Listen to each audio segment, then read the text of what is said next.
Hello and welcome to AFL Riverina TV for 2015. This year we're coming to you from New Surrounds, the state-of-the-art TV production studio at our community partner, Charles Sturt University. I'm Lauren Markham from Prime 7 and I'm looking forward to taking you through the season. We'll again be bringing you weekly previews of the Riverina and Farrer Leagues, as well as insights into the characters and clubs of our competitions. We'll kick off an AFL Riverina's official launch held at the Rules Club in Wagga. Ladies and gentlemen, I'd like to welcome everyone today to AFL Riverina's 2015 season launch for the Riverina, Farrer, Wagga Juniors and Southwest Juniors football and netball competitions. Obviously anticipation has been building for the season with practice matches and game and training stepping up as everyone looks forward to the start of round one next weekend. Excitement in particular for Barellan as they re-enter the Farrer League. And we'd obviously like to wish them all the best on their new challenge.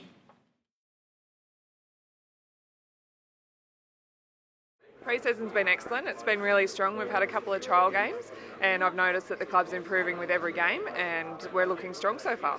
We've had a lot of numbers this season, a lot of new players coming through again, which was similar to last year, which is always really good to see. So we've been working really hard, trying to get some combinations happening, introducing the new girls into the club, working on fitness, all that kind of stuff, just trying to get our grades finalised at the moment and getting ready for next week's first round.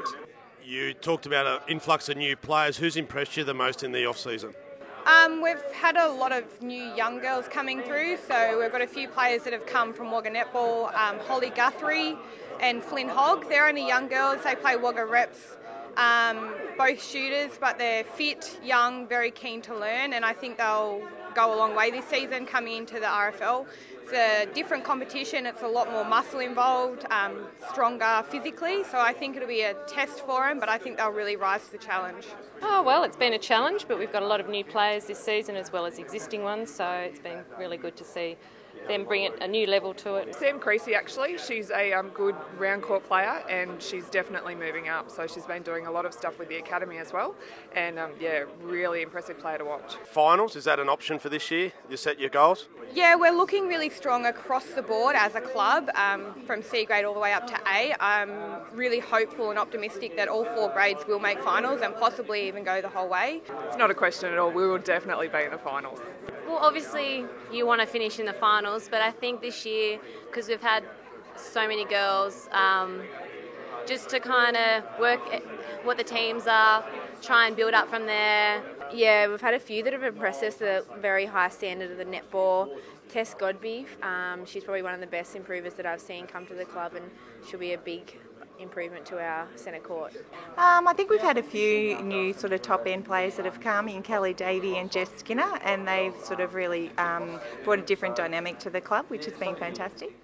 So we'll be looking out for Kel and Jess this year. Absolutely.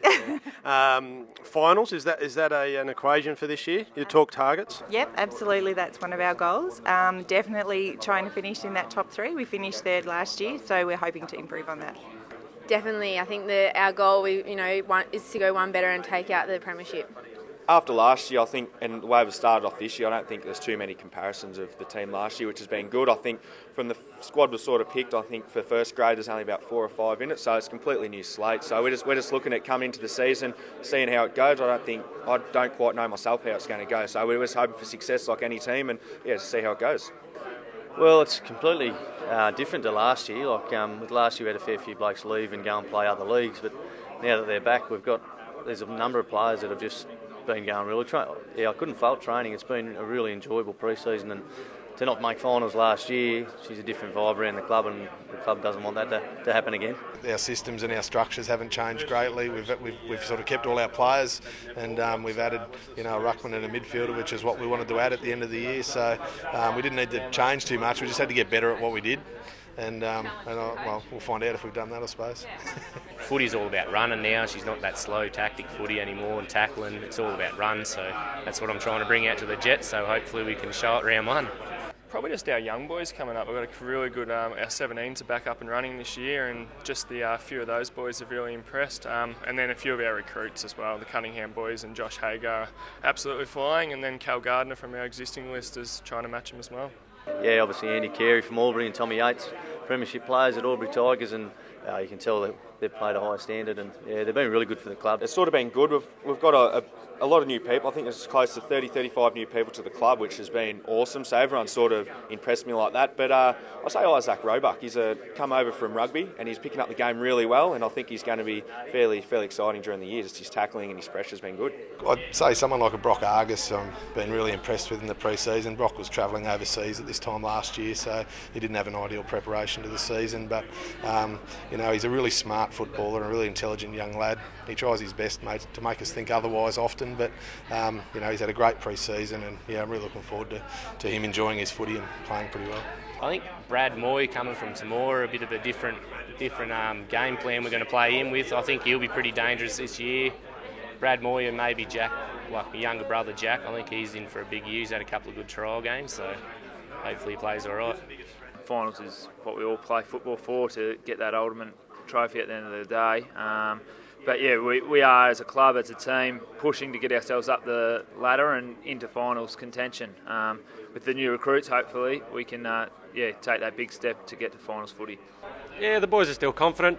We had a practice match on Saturday against North Wagga, and they ran the ball pretty well. They pretty much had a fair dinkum crack, and that's all you can ask at this time of year. Yeah, always trying to improve. Or sort of finished fourth for the last few years now, so yeah, moving up into that sort of third, second sort of spot would definitely be the aim. I think we probably addressed where we need to improve to be up there again. We haven't really addressed where we need to get to a grand final as yet. Obviously, the aim initially is just to make finals and win games of footy and get a bit of development. So we haven't really discussed anything about grand final day, and probably maybe before the round one against Galley we might talk about it, yeah. Probably Logan and Daniel Smith. Logan has really been training the house down. He came along leaps and bounds last year, and this year we'll be looking to use him as a utility, forward, back, and even on ball at some stage. He's been really good. Sean Light, Dylan Choi have really done well. They're a couple of local boys who will play through the midfield and wing and half forward, and have really been performing quite well this pre-season. There's a couple that have had a good run during the pre-season break. Gus Durnan went over to Canberra and blew out a little bit, but since he's been back, he's sort of gotten back on the track and really been keen to get there. And yeah, he's probably centre-half forward this year for us, so he'd be one to improve on last year's form. And yeah, some of the younger fellas have shown really promising signs for pre-seasons. Yeah, because we lost our under-17s, but there's still 3 or 4 under-17s that are going to stay and play second grade, and probably 2 or 3 of those are good enough to play first grade in round 1. So we'll hopefully bring them on, and there's a couple of 18, 19-year-old kids as well that are just getting down the train, and they want to improve and be at the club. Harry Collins probably. He sort of struggled to show up there early, but the first couple of trial matches he really dominated and sort of got back to the Harry of old. So fingers crossed he can keep it going during the season. There's a lot of good players running around at the minute. Like if you're forward, John Anstie would be a tough day, I reckon. He's a very smart, strong, clever backman. If you're playing through the midfield and you take your eyes off of Chris Gordon, he's going to hurt you all the time. If you're playing as a key defender, you've come up against a Jimmy Lawton, it's going to be tough as well. So, yeah, plenty of good players in the comp, and I reckon they'd be all fairly tough. Glad I'm retired.